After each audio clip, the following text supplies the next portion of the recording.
everyone. So in this video lecture I'm going to go about some of the economic applications of maxima and minima in the context of functions of several variables.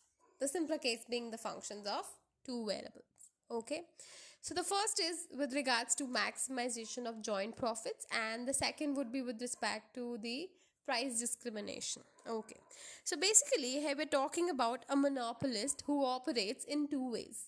One way is it's not even necessarily about a monopolist, but any firm who could operate as a monopoly or could operate with two different plans. So just two general cases I'm talking of. So if a monopolist, let's say, has just one plant, then the profit maximizing condition will boil down to marginal revenue equal to marginal cost. And if it has two plants or it's a multi-plant monopoly, then the profit maximization condition would be marginal revenue equals to marginal cost at plant 1 equal to marginal cost at plant 2. Remember, this particular monopolist is catering to just one market, except the fact that it has now two plants in this scenario. So two plants, two different cost scenarios, two different MC curves. Fine. Let's begin. Question 1. A firm produces these many units of output. So this becomes your output function or the production function of a good where K and L are capital and labor respectively. The firm obtains price of rupees 16 per unit sold and pays rupees 4 per unit of capital and 2 per unit of labor. So that means 16 is the price received for selling a unit, 4 is the cost of capital, what we also call as the rental cost or R, and 2 is the wages attached to the laborers, so we call it as W. So the profit function becomes PQ minus WL minus RK, that is P into your output function minus 2L minus 4K. So you've been asked in the first part to show that your profit function is concave. That indeed is. If you happen to have good microeconomics, you might be able to spot that profit function actually looks like this. Okay, so profit function becomes, as I just taught you what it is, and then in order to prove that it's concave, you need to again bring up the Hessian into place.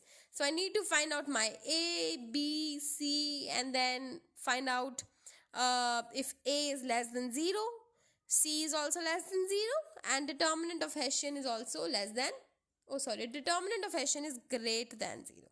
So then it would be a case of concave function. Fine, that's negative definiteness. So let's begin. So pi k, that is the first order partial derivative with respect to first argument of first variable k, will be this. Then so you'll have pi l, and then using both of these I can find out pi kk, which is a. So how do you go about your Hessian? See, your Hessian is fxx, fxy, fyx, fyy. So this is with respect to x, this is with respect to y. Now your x here is k and y is l. So your first element a will become pi kk. This will be pi kl.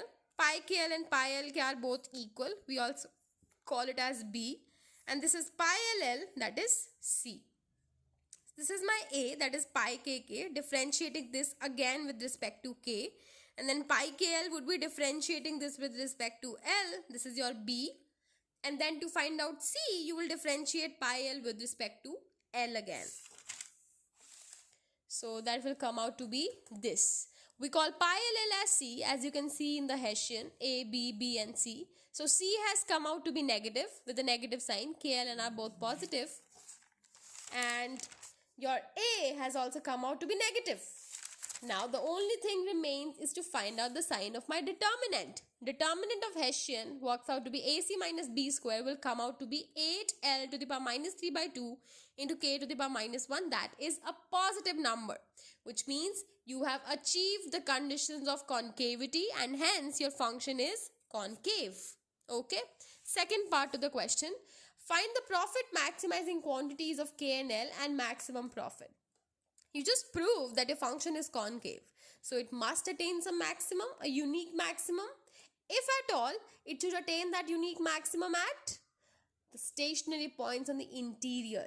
So let me find out by putting first order derivative equal to 0. Pi dash k equals to 0. That is your first order condition. Will give you 2k to the power minus half L to the power 1 by 4 equals to 1. Pi L equals to 0. Again the second condition in the first order conditions. It will give you 2k to the power half L to the power minus 3 by 4 equals to 1. Combining both of these, can I say that if I divide 2 by 1, this 7th equation by 6th equation, it will be a 1. 1 upon 1 is 1. So this will give you L is equal to K. Now using this result and substituting this result in your first order conditions will give you the value of K and L. So if I substitute K is equal to L, let's say in equation 6, this will become 2L to the power minus half into L to the power 1 by 4. That's 2L to the power minus 1 by 4 equals to 1. Boiling down to L equals to 16. Since L is equal to K, K is also 16. So your profit maximizing quantities of capital and labor are 16 each. Next, what do you have to find out? Maximum profit. Oh, that's too easy. Just substitute L and K in your profit function and you'll have this. So while substituting L and K in your profit function, you will have 32 rupees as the maximum profits. Now let's do the second question in the series. A monopolist can produce its output in two different plants. So now we have a multi-plant monopoly or a two-plant monopoly. So these are the cost functions. And then X1 is the quantity in plant 1, X2 is the quantity in plant 2. Market demand given as P is equal to 200 minus 2X. Remember, this monopolist is catering to one market but operating or producing in two plants where X is the total output. Now the question is, how much output? How much output should the profit maximizing monopolist produce in each plant? So if I have to go about this, I need to perform the profit maximization. So I'll split the profit maximization by first looking at my revenue function. What is revenue function? Rx equals to P into X, where P is the price, X is the total output sold, and I know this market demand function is equal to P equals to 200 minus 2x. So using that information, I'll substitute P as 200 minus 2x. X1 plus X2 or doesn't matter, you write it as X. So that's the total output, total demand. And this will work out to be 200x minus 2x square. And if you further derivate your revenue function with respect to X, it will be 200 minus 4x. Okay. So I'll mark this as result 1. And then what will be your profit function? Profit function is revenue minus cost. And cost are being incurred at two different plants. So this will be revenue minus TCX1 minus TCX2.